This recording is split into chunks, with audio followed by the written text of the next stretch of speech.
Private పాఠశాలల్లో అర్హత లేకుండా పాఠాలు చెబుతున్న టీచర్లపై కొరడా ఝుళిపించేందుకు విద్యాశాఖ కసరత్తు చేస్తుంది. ఈ నెల 28 నుంచి టీచర్ల వివరాలు సేకరించనుంది. ఇందుకోసం ఇప్పటికే ఏర్పాట్లు పూర్తి చేసింది. ఈ విద్యా సంవత్సరం నుంచి అర్హత గల వారిని మాత్రమే కొనసాగించేందుకు చర్యలు చేపడుతోంది. రాష్ట్రంలో మొత్తం 42,000 పాఠశాలలున్నాయి. వీటిలో 25,000 ప్రభుత్వ పాఠశాలలు కాగా 12,000 వరకు ప్రైవేట్ స్కూల్స్ ఉన్నాయి. మిగిలినవి గురుకులాలు, కేంద్ర ప్రభుత్వ ఆధీనంలోని స్కూళ్లు. ఈ పాఠశాలలో దాదాపు 2.5 లక్షల మంది టీచర్లు పనిచేస్తున్నారు. సర్కార్ బడుల్లో టీచర్లంతా బీఈడీ, డిఈడీ, పండిట్స్గా శిక్షణ తీసుకున్న వారే ఉంటారు. ప్రైవేట్ స్కూళ్లలో మాత్రం దాదాపు అన్ట్రైన్డ్ టీచర్లే ఉంటారు. విద్యా హక్కు చట్టం ప్రకారం టీచర్ ట్రైనింగ్ తీసుకుని టెట్ క్వాలిఫై అయిన వారిని మాత్రమే టీచర్లుగా కొనసాగించాలని కేంద్రం ఇప్పటికే రాష్ట్రాలకు ఆదేశాలు జారీ చేసింది.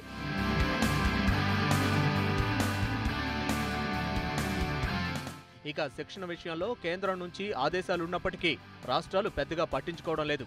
అయితే తాజాగా తెలంగాణ ప్రభుత్వం ఆ దిశగా చర్యలు చేపట్టింది. స్కూళ్లలో టీచర్ల వివరాలను సేకరించాలని విద్యాశాఖ నిర్ణయించింది.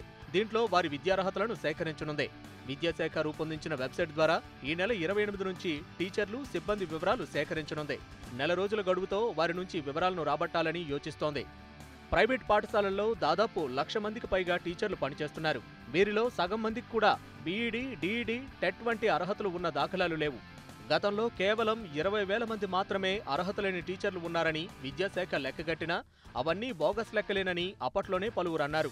అంతేకాకుండా కొన్ని కార్పొరేట్ స్కూళ్లు ఒకే టీచర్తో 2-3 బడుల్లో పాఠాలు చెప్పిస్తున్నారని అధికారులు గుర్తించారు. ఇలాంటి వాళ్లకు చెక్ పెట్టేందుకు విద్యాశాఖ చర్యలు చేపట్టింది. అయితే అన్నింటికీ తాము సిద్ధంగా ఉన్నామని ప్రైవేట్ స్కూల్స్ యాజమాన్యాలు అంటున్నాయి. గతంలో కంటే ఇప్పుడు టీచర్ వృత్తిపై పలువురికి ఆసక్తి తగ్గిపోయిందని, ప్రభుత్వం టీచింగ్ ఫీల్డ్పై మక్కువ పెంచే కార్యక్రమాలు చేపట్టాలని సూచిస్తున్నారు.